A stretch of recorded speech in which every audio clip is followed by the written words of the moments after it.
దేవుని యొక్క వాక్యం కొంచెం ధ్యానం చేద్దాము. యోహాను గారు రాసిన శుభవార్త 6వ అధ్యాయము 3, 4, 5, 6 వచనాలు.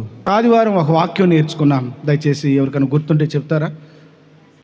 యాకోబు గొప్పవాడా, యాకోబు కంటే గొప్పవాడవా అని ఎవరన్నారు? సమరస్త్రీ. గత ఆదివారం మంచి వాక్యం విన్నారు. ఏమిటంటే యాకోబుని గురించి క్లుప్తంగా వాక్యం చెప్పా. యాకోబు జీవితం మొత్తం ఒక 2-3 నిమిషాలు చెప్పేశా. ఆ తర్వాత సమరీయులంటే ఎవరో కూడా చెప్పా, 2వ పార్ట్. 3 యాకోబు సమరీయులకి ఎలా గొప్పవాడయ్యాడో చెప్పా.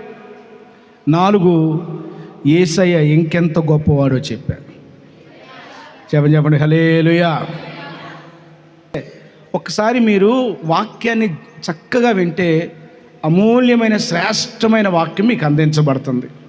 దాన్ని మీరు పోగొట్టుకోమాకండి. ఆ వాక్యం మిమ్మల్ని బలపరుస్తుంది. ఆ వాక్యం మీకు నెమ్మది కలగజేస్తుంది. ఆ వాక్యం మీకు ఎంతో ఆనందాన్ని, ఉత్సాహాన్ని కలగజేస్తుంది. దేవుడి స్తోత్రం.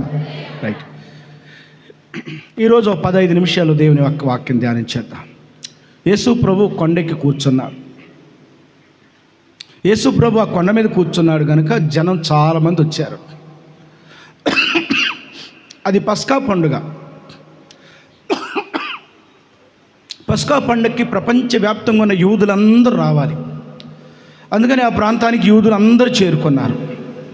యేసు ప్రభు ఆ రోజుల్లో బాగా ప్రచారంలో ఉన్నాడు కనుక యేసు ప్రభు ఉన్నాడని సంగతి తెలిసి పండుగకు వచ్చిన వాళ్ళందరూ యేసు ప్రభు దగ్గరికి వచ్చారు.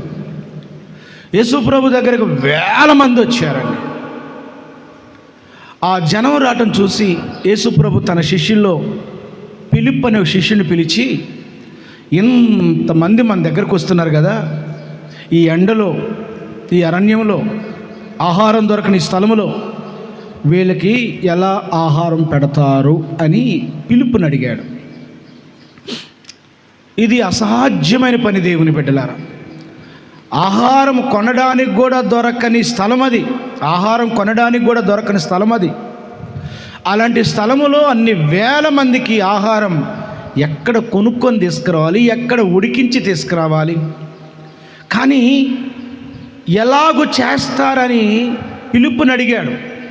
ఎందుకు అడిగాడంటే, పరీక్షిద్దాం, వీళ్ళు పెడతారా లేదా, పెట్టడానికి ఏమైనా ప్రయత్నం చేస్తారా లేదా, ఏమైనా ఆలోచన అయినా చేస్తారా లేదా అని ప్రభువు ఆ ఫిలిప్పుని పరీక్షించటానికి యేసు ప్రభు ఇలాగ అడిగాడంట. దేవుడి స్తోత్రం.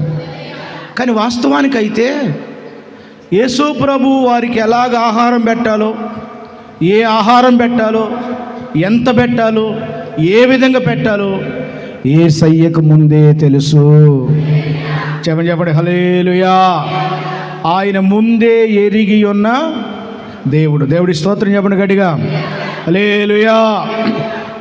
ప్రియులారా, ఫిలిప్పును పక్కన పెడితే, ఆ పరీక్షను పక్కన పెడితే, యేసు ప్రభువు ఆ అన్ని వేల మంది ప్రజలకి కేవలం 5 రొట్టెలు 2 చిన్న చేపలను విరిచి ఆశీర్వదించి వారందరినీ వరుసగా కూర్చోబెట్టి, పంక్తులుగా కూర్చోబెట్టి, విరవబడ్డ, ఆశీర్వదించబడ్డ కృతజ్ఞతాస్తుతులతో కూడిన ఆహారాన్ని, ఆ 5 రొట్టెలు 2 చిన్న చేపలని వారందరిని కూర్చోబెట్టి వడ్డించగా వారందరూ తిని తృప్తి పొందగా ఇంకా 12 గంపలు మిగిలినాయి అంట. దేవుడి స్తోత్రం, దేవుని స్తోత్రం. ఎంత అద్భుతమైన కార్యం యేసు ప్రభు చేశాడు దేవుని బిడ్డలారా. దేవుడి స్తోత్రం. రైట్, ఇదే 6వ అధ్యాయంలో రండి. యోహాను సువార్త ఇదే 6వ అధ్యాయానికి రండి. 35వ వచనం చూడండి. అందుకు యేసు, జీవాహారమును నేనే. దేవుడి స్తోత్రం. ఈ యోహాను సువార్త 6వ అధ్యాయంలో దేవుని బిడ్డలారా, ఆయన యుద్ధకు వచ్చిన ప్రజలందరికీ 5 రొట్టెలు 2 చిన్న చేపలతో సమృద్ధి అయిన ఆహారం పెట్టాడు. ఇదే 6వ అధ్యాయంలో ప్రభు అంటాడు, ఈ ప్రజలకు ఇవ్వబడే పరలోకము నుండి దిగి వచ్చిన జీవాహారమును నేనే. దేవుడి స్తోత్రం. ఈ 6వ అధ్యాయంలో 2 ఆహారాలు ఉన్నవి. ఒకటి రొట్టెలు చేపలు ఒక ఆహారం అయితే, రెండో ఆహారము రొట్టెలు చేపలు కాదు, యేసే ప్రజలకు జీవాహారమయ్యాడు. చెప్పండి హల్లెలూయా. ఈ ఒక్క వచనాన్ని ఒక 5-10 నిమిషాల్లో మనం ముగించుదాం. దేవుని బిడ్డల నా వైపు చూడండి. యేసు ప్రభు 5,000 మందికి ఆహారం పెట్టాడు కదా. ఆయన ఎందుకు ఆహారం పెట్టాడు చూడండి. వాళ్ళకి ఆకలైందా? అయి ఉండొచ్చేమో. వారు ఆకలితో అలమటిస్తున్నాడా? అయి ఉండొచ్చేమో. ఏదేమైనా కూడా యేసయ్య మనసు ఈరోజు మీకు ముందుంచుతున్నది చూడండి. యేసు ప్రభువు బోధ చేయటం మాత్రమే కాదు, ఆయన బోధించటం మాత్రమే కాదు, ఆయన గద్దించటం మాత్రమే కాదు, ప్రజల యొక్క ఆకలిని కూడా ఎరిగినటువంటి వాడై ఉన్నాడు. చెప్పండి హల్లెలూయా. యేసు ప్రభువు ఆకలిని చూస్తున్నాడు. యేసు ప్రభువు వారు ఎలాగ ఆహారం తింటారు, వారు తిరిగి ఎలా వెళుతారు అని ప్రభువు వారి ఆకలిని, వారి బాధని ప్రభువు గమనిస్తున్నాడు. దేవుడి స్తోత్రం. మత్తయి సువార్త 15వ అధ్యాయము. మత్తయి సువార్త 15వ అధ్యాయము. మత్తయి సువార్త 15వ అధ్యాయము 32వ వచనము. అంతటా యేసు తన శిష్యులను పిలిచి, ఈ జనులు నేటికి 3 దినముల నుండి నా యొద్దనున్నారు, వారికి తినడానికి ఏమీ లేదు గనుక వారి మీద కనికరపడుచున్నాను. దేవుడి స్తోత్రం. యేసు ప్రభు 3 రోజులు సువార్త చెప్పాడు, 3 రోజులు వాక్యం చెప్పాడు. ఇక వాక్యం చెప్పి అలాగే పంపిద్దామా? 3 రోజుల నుంచి ఇక్కడ ఉన్నారు, తిన్నారో లేదో. ఒకవేళ నడిచి వెళ్ళాలంటే మధ్యలో మూర్చిపోతారేమో. అందుకని నేను వీరి మీద కనికరపడుచున్నాను. చెప్పండి హల్లెలూయా. యేసయ్య కనికరపడే దేవుడు. యేసయ్య బోధ చేయటమే కాదు, వారి అవసరాన్ని గుర్తిస్తున్నాడు. యేసయ్య బోధ చేయటమే కాదు, వారి ఆకలిని గుర్తిస్తున్నాడు. దేవుడి స్తోత్రం. ప్రియ దేవుని బిడ్డల, ఈరోజు యేసు ప్రభు గురించి ఒక్క మాట నేర్చుకోండి. ఆయన బోధ చేయటమే కాదు, ఆయన వాక్యం చెప్పటమే కాదు, నీ ఆకలిని ఎరిగినవాడు, నీ బాధను ఎరిగినవాడు, నీ కష్టాన్ని ఎరిగినవాడు, నీ కన్నీటిని చూస్తున్నవాడు, నీ హృదయ వేదనని చూచుచున్న దేవుడై ఉన్నాడు. చెప్పండి హల్లెలూయా. ఇది యేసయ్య మనసు. దేవుని బిడ్డలారా, యేసయ్య బోధించుట మాత్రమే కాక ప్రజల యొక్క అవసరాన్ని కూడా గుర్తించుతున్నాడు. యేసయ్య వాక్యం చెప్పటం మాత్రమే కాక వారి బాధలు, వారి కష్టాలు, వాళ్ళ దుఃఖము, వారి ఒంటరితనము, వారి ఆవేదనను కూడా ప్రభువు చూచుచున్నవాడై ఉన్నాడు. చెప్పండి హల్లెలూయా. దేవుని బిడ్డలారా, మత్తయి సువార్త 8వ అధ్యాయము 2వ వచనం చూడండి. మత్తయి సువార్త 8వ అధ్యాయం 2వ వచనం చూడండి. ఇదిగో గుడ్డివారు వచ్చి ఆయనకు మొక్కి, ఇక్కడ గుడ్డివాడి మీద, రోగుల మీద, బలహీనుల మీద యేసు కనికరపడి బాగు చేశాడు. చెప్పండి హల్లెలూయా. ఇదే మత్తయి సువార్త 20వ అధ్యాయం 30వ వచనములో, దావీదు కుమారుడా నన్ను కరుణించమని కేకలు వేసిన వ్యక్తి దగ్గరికి వెళ్ళి ఆయన చూసి, ఎన్ని సంవత్సరాల నుంచి గుడ్డితనంతో బాధపడుతున్నాడని చూసి, ఆయన బాధను, ఆయన కష్టాన్ని చూసి, బ్రదర్ స్వస్థపరచబడగోరుచున్నావని అడిగి ఆయన కన్నులు తెరచి గొప్ప చూపునిచ్చాడు. చెప్పండి హల్లెలూయా. ఇదే మత్తయి సువార్త 15:22 ఎంతోమంది వ్యాధిగ్రస్తులైన పిల్లలు కలిగిన తండ్రుల మీద ప్రభువు కనికరపడ్డాడండి. దయ్యాల చేత దురాత్మల చేత బాధపడుతున్నటువంటి వారి మీద యేసయ్య కనికరపడ్డాడండి. పాపుల మీద, పీడింపబడే వారి మీద, వెలివేసిన వారి మీద, తృణీకరించినటువంటి వారి మీద యేసయ్య కనికరపడ్డాడండి. దేవుడి స్తోత్రం. చెప్పండి హల్లెలూయా. ప్రియులారా, యేసయ్య బోధించడమే కాదు, యేసయ్య వాక్యం చెప్పడమే కాదు, రోగుల మీద కనికరపడి ఆ రోగంతో ఎలా బాధ అనుభవిస్తున్నారో ఆ బాధను చూస్తున్నారు. యేసయ్య దయ్యాల చేత పీడింపబడుతున్నారు, వాళ్ళు ఎలా పీడింపబడుతున్నారు, ఆ బాధ ఎలాంటిదో ఆ బాధను ప్రభువు చూస్తున్నారు. కన్నీళ్ళ మధ్య దుఃఖంలో ఉన్నటువంటి వారు దుఃఖపడుతుంటే వాళ్ళ దుఃఖాన్ని, వాళ్ళ వేదనని ప్రభువు చూస్తున్నాడు. దేవుని బిడ్డలారా, వాళ్ళు ఎత్తట వాళ్ళ, పొడుగు వాళ్ళ, చిన్నవాళ్ళ, పెద్దవాళ్ళ అని ప్రభువు చూడట్లేదండి. ప్రభు యొక్క మనస్సు ఏంటంటే బాధను చూసే మనసు, కష్టాన్ని చూసే మనసు, కన్నీటిని చూసే మనసు, ఇబ్బందులు చూసే మనసు, వేదనను చూసే మనసు అయి ఉన్నది. చెప్పండి హల్లెలూయా. చెప్పండి హల్లెలూయా. తన యొద్దకు వచ్చుచున్న వారందరికీ వీళ్ళకి ఎలా భోజనం పెడతారయ్యా మీరు? కానీ ప్రభువుకు తెలుసు వాళ్ళకి సంతృప్తిగా భోజనం పెట్టాలన్న సంగతి ప్రభువు ముందే ఎరిగినటువంటి వాడై ఉన్నాడు. హల్లెలూయా. చెప్పండి హల్లెలూయా. ఈరోజు ఇక్కడ ఉన్నటువంటి మీరందరూ ప్రభు యొక్క మనసు ఏంటో గ్రహించండి. ఆయన వాక్యము చెప్పి బోధ చేసి అలాగ వదిలిపెట్టేవాడు కాదు యేసయ్య.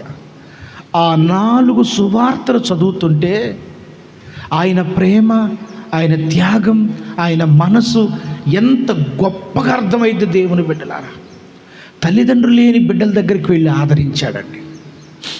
ఆపదలో ఉన్న వాళ్ళ దగ్గరికి వెళ్ళి పరామర్శించాడండి. 38 సంవత్సరాల నుంచి రోగంతో బాధపడుతూ లేవలేని స్థితిలో ఉండి వేదన పొందుతున్న ఆయన దగ్గరికి వెళ్ళి ఆయన వేదన చూశాడు. మనిషిని చూడలేదు, ఏ కులం, ఏ జాతి, ఏ మతం అడగలేదు. ప్రభువు, నువ్వు బాధపడుతున్నావు, నువ్వు బాగుపడాలనుకుంటున్నావా? ఎస్, నేను బాగుపడాలి. అయితే లేచి నీ పరుపెత్తుకొని లేచి పరిగెత్తన్నాడు యేసయ్య. దేవుడి స్తోత్రం. చెప్పండి హల్లెలూయా. యేసు మతాన్ని చూడట్లేదు, యేసు గోత్రాన్ని చూడట్లేదు, యేసయ్య ప్రాంతాన్ని చూడటం లేదు.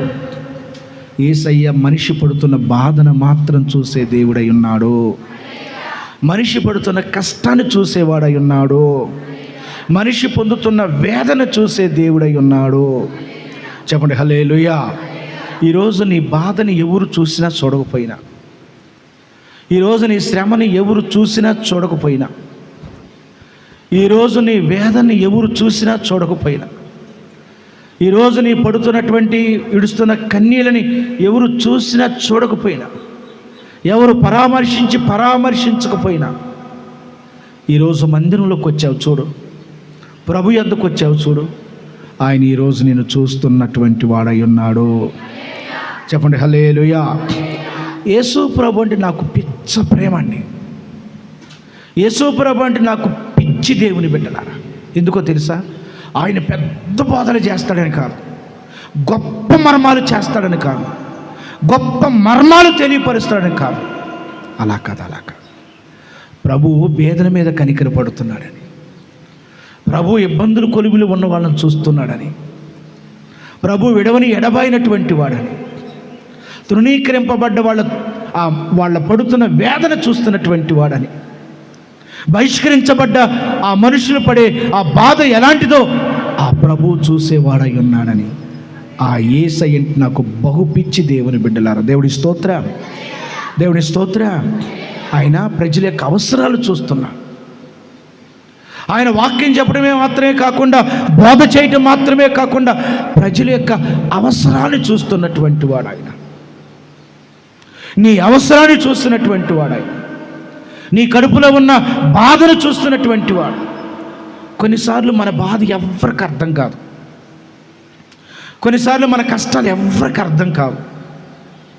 ఎవరికొని చెప్పుకుందామన్నా వాళ్ళు అర్థం చేసుకునే పరిస్థితులు నవ్వుతూ ఉంటుంటారు, అని వదిలేస్తుంటుంటారు. ఎవరికి చెప్పుకోవాలో అర్థం కాని పరిస్థితులు ఉంటాం మన బాధలు, మన కష్టాలను బట్టి. కానీ పరలోకమందున్న యేసు ఉన్నాడు చూసారా, ఆ యేసు నీ బాధని ఎవరు చూసినా చూడకపోయినా ఆయన నిన్ను చూస్తున్నటువంటి వాడై ఉన్నాడు. చెప్పండి హల్లెలూయా. కొద్దిమంది మనుషుల ముందు తమ బాధను కప్పిపెట్టుకొని, తమ బాధను దాచుకొని ఏ బాధ లేని వాళ్ళలాగా మాట్లాడుతూ ఉంటుంటారు దేవుని బిడ్డలారు. కొద్దిమంది తమ బాధను లోపల దాచుకొని, తమ వేదనని, తమ శోధనని లోపల దాచుకొని మాకు ఏ బాధలు లేవు అన్నట్టుగా దాన్ని కుమిలి కుమిలి ఏడుస్తూనే, దాచుకుంటూనే ఏ బాధలు లేనటువంటి వాళ్ళగా ప్రజలతో మాట్లాడుతూ ఉంటుంటారు. ఒకవేళ నువ్వు అలా నీ లోపల కుములుతూ నీ బాధలు నువ్వే దాచిపెట్టుకుంటూ ప్రజలకి ఏ బాధ లేనట్టు కనబడుతున్నావా, అయితే నీ బాధను, నువ్వు దాచుకుంటున్న బాధని, నీ లోపల కుళ్ళిపోతున్న నీ బాధని పరలోకములో ఉన్న యేసు చూస్తూ ఉన్నాడు. చెప్పండి హల్లెలూయా. మీరు 4 సువార్తలు చదవండి, మీరు 4 సువార్తలు చదవండి. యేసు ఒక్కచోటే ప్రజలను గద్దించాడు, మందిరాన్ని అపవిత్రపరిచారని, అంతే. ఆయన ఎక్కడికి వెళ్ళినా పేదల మీద కనికరపడ్డాడు. ఆయన ఎక్కడికి వెళ్ళినా తండ్రి లేని బిడ్డల మీద, విధవరాల మీద ఆయన జాలి చూపించాడు. బాధల్లో, కష్టాల్లో, కన్నీట్లో, దుఃఖంలో వెలివేయబడి ఎంత హీనంగా బ్రతుకుతున్నటువంటి వారిని చూసి, వారిని ముట్టి, వారిని బాగు చేసి, ధైర్యం ఇచ్చి, అభయమిచ్చి ప్రభు ఆదుకొని ఆదరించాడు. దేవుని బిడ్డలారా, ఇదే యేసయ్య మనస్సు, ఇదే యేసయ్య అంటే.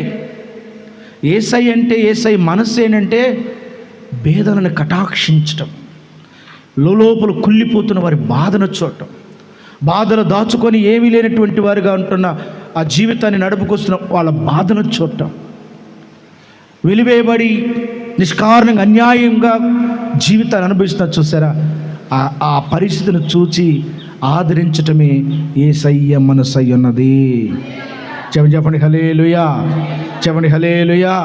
ఈ విధంగా రోగులను బాగు చేశారు, ఆకలి కొని వారికి ఆకలి తీర్చాడు, ఆహారం పెట్టాడు, ఒంటరి వారికి తోడుగా ఉన్నాడు, పాపుల మీద కనికరపడ్డాడు. ఇది యేసయ్య మనసు అండి, అంతే. యేసయ్య ప్రజల మీద కోపపడటము, ప్రజల మీద నిందించటము, ప్రజలను అవమానించటము, ప్రజల పట్ల కఠినంగా వ్యవహరించటము, ప్రజలను గద్దించడం, అసలు యేసయ్య డిక్షనరీలో ఇవి కనపడవు దేవుని యొక్క బిడ్డలారా. ఆయనలో కేవలం ప్రేమ, జాలి, దయ, కనికరం మాత్రమే యేసయ్యలో ఉన్నవి. చెప్పండి హల్లెలూయా. ఈరోజు ఈ ఆరాధనకి నువ్వు ఎలాంటి పరిస్థితులు వచ్చావో, ఆ పరిస్థితిని కప్పుకొని ఏమీ తెలియనట్లు కూర్చున్నా కూడా ఈరోజు నీ పరిస్థితిని నా ప్రభు అయిన యేసయ్య చూస్తున్నాడు. హల్లెలూయా. నీవు నమ్మగలిగితే ఆ బాధ నుండి నిన్ను విడిపిస్తాడు, ఆ కన్నీరు తుడుస్తాడు, ఆ శోధన తొలగిస్తాడు, నీ కష్టం నుంచి విడిపిస్తాడు, నీ రోగాన్ని యేసయ్య స్వస్థపరుస్తాడు. చెప్పండి హల్లెలూయా. నిన్నే నిన్నే నమ్ముకున్నానయ్యా, నన్ను పాడదాం. నిన్నే నిన్నే నమ్ముకున్నానయ్యా, నన్ను వీడిపోబోకయ్యా, నేను బ్రతుకలేనయ్యా, నీవు లేక నేను బ్రతుకలేనయ్యా, నీవుంటే నాకు చాలు యేసయ్యా, నీవుంటే నాకు చాలు యేసయ్యా.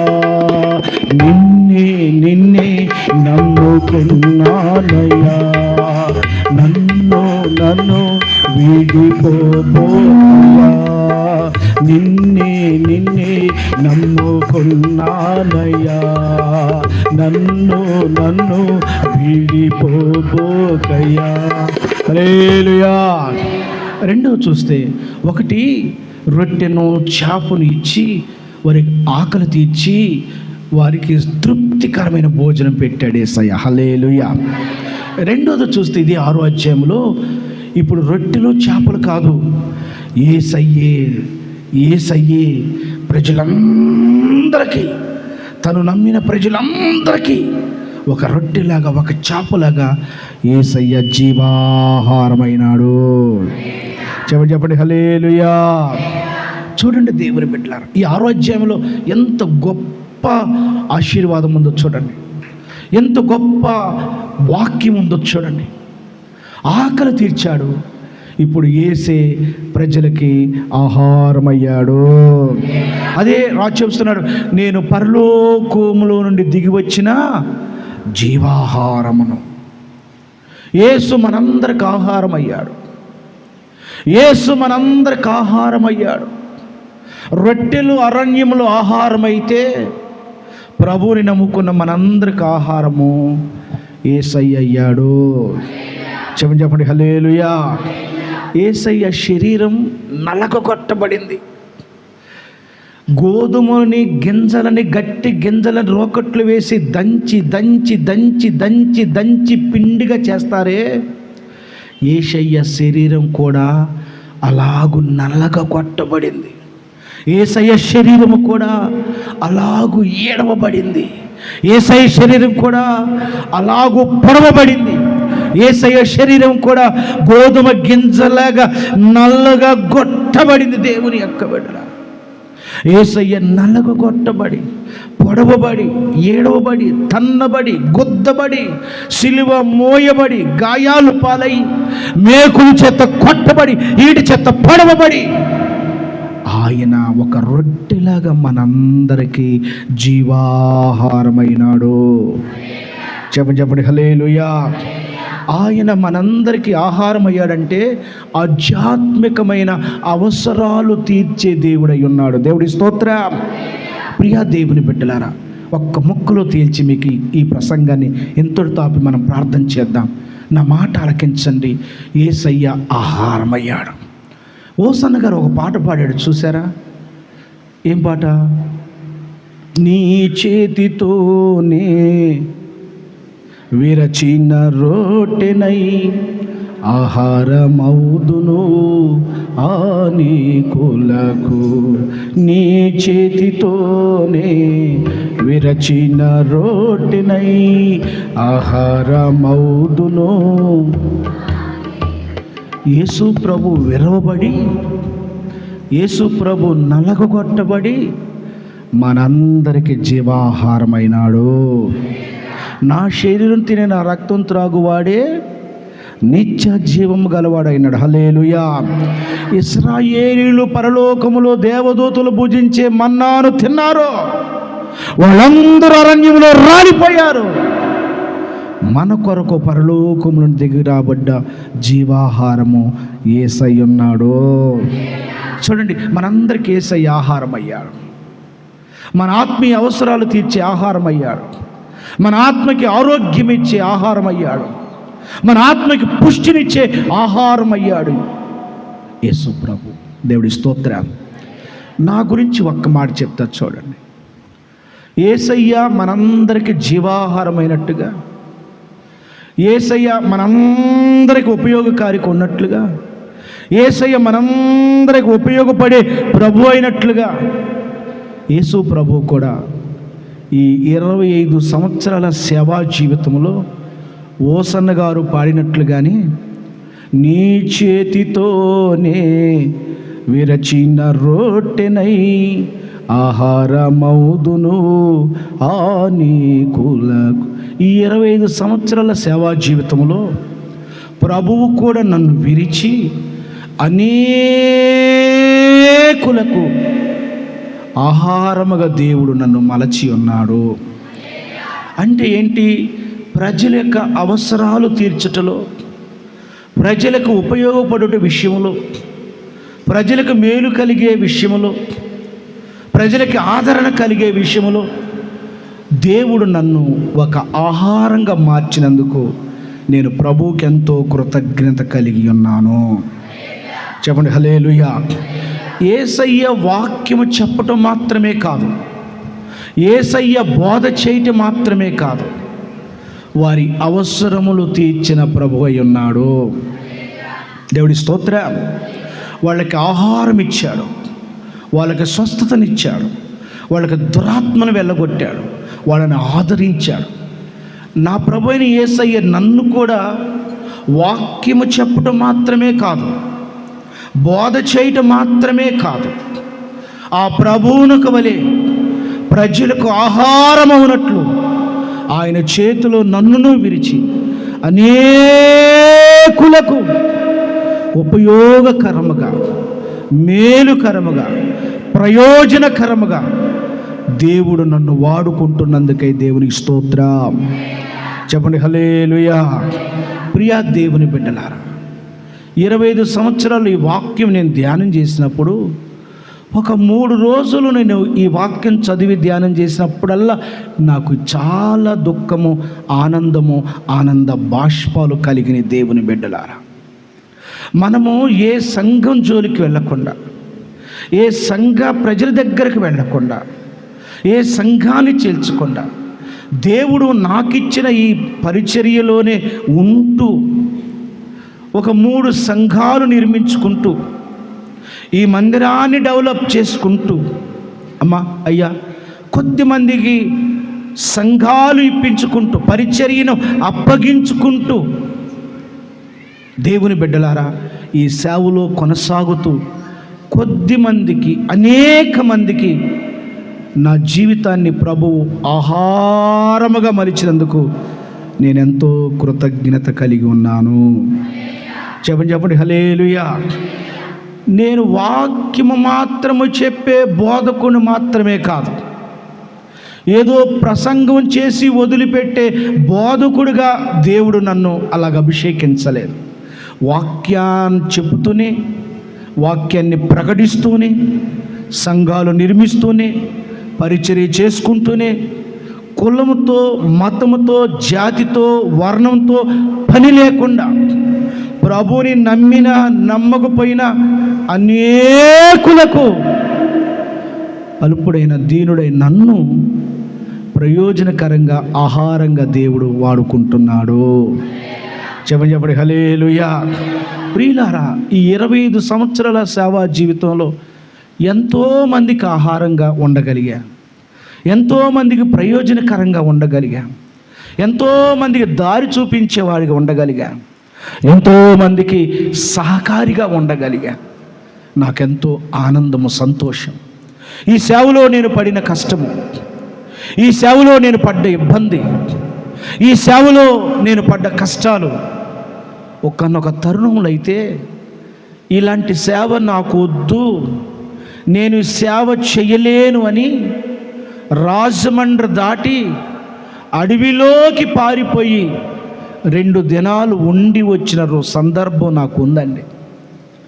ఈ ఊరు వచ్చిన క్రొత్తలో కొన్ని సంవత్సరాల వరకు ఆర్థిక ఇబ్బందులు ఉండిన, వారానికి ఎన్ని రోజులండి? 7 రోజులు. 7 రోజుల్లో రోజుకి ఎన్నిసార్లు భోజనం చేస్తారు? 2 సార్లు చేస్తారు. 7 × 2 7 రోజులు 14 సార్లు భోజనం చేస్తారు. కానీ నా సేవా జీవితంలో 14 సార్లు అనే లేనే లేవు దేవుని బిడ్డలారా. వారంలో 3 రోజులు ఉమ్మి కూడా మింగకుండా కఠినమైన ఉపవాసములతో ఈ పరిచర్య కొనసాగించడం జరిగింది. ఆదివారం అయితే ఒక్క పూట, అది సాయంకాలం 4 గంటలకు భోజనం చేస్తుంది. మిగిలిన 3 రోజుల్లో 1.5 రోజే భోజనం చేసుకుంటూ వచ్చా దేవుని బిడ్డలా. ఇదంతా ప్రభువు నాకు అప్పగించిన పరిచర్య కొరకై ప్రయాసపడుతూ ప్రజలకి ఆహారంగాను, ప్రయోజనకరంగాను, హితకరంగాను ప్రభువు నన్ను వాడుకున్నాడు. దేవుడి స్తోత్రం. చెప్పండి హల్లెలూయా. ఎంతోమంది విషయంలో దేవుని బిడ్డలారా నేను ఆలోచించుకుంటూ ధ్యానం చేసుకుంటూ ఎలా ఉపయోగపడ్డానో, ఎలా ప్రయోజనకరంగా ఉన్నానో, ఎలా ఉపయోగకరంగా ఉన్నానో అని నేను తలుసుకుంటే ఎంతో దుఃఖము ఆనందముతో కూడిన కన్నీళ్లు రాల్చబడ్డే దేవుని బిడ్డలారా. దేవుడి స్తోత్ర. నిజం, ఇట్స్ ట్రూ. నా జీవితంలో అలా ఉపయోగపడ్డా దేవుని బిడ్డలారా. ఆరోగ్య విషయం అయితేమి, చదువుల విషయంలో అయితేమి, సలహా చెప్పుడు విషయంలో అయితేమి, మాట విషయంలో అయితేనేమి, పని విషయంలో అయితేనేమి, మందిరానికి వచ్చే వారి కంటే మందిరానికి రానటువంటి వారికి కూడా నాకు కులంతో, జాతితో, మతంతో, ధనంతో నాకు పని లేదు. నా ప్రభు అలాగ నన్ను ఉంచలేదు. వారు ఎవరైనా కూడా అందరికీ ప్రయోజనకరంగా దేవుడు నన్ను విరిచి ఇక్కడికి తీసుకొచ్చాడు. చెప్పండి చెప్పండి హల్లెలూయా, చెప్పండి హల్లెలూయా. ఎస్ దేవుని బిడ్డలారా, నాకు చాలా ఆనందం అనిపించింది దేవుని బిడ్డలారా. 25 సంవత్సరాల సేవా జీవితంలో ఒక్కసారి వెనక్కి తిరిగి చూసుకుంటే ఏదో వాక్యం చెప్పి వచ్చిన సందాలతో బ్రతకడము కాదో పరిచర్య అంటే. మోసాలు చేస్తూ, అన్యాయాలు చేస్తూ,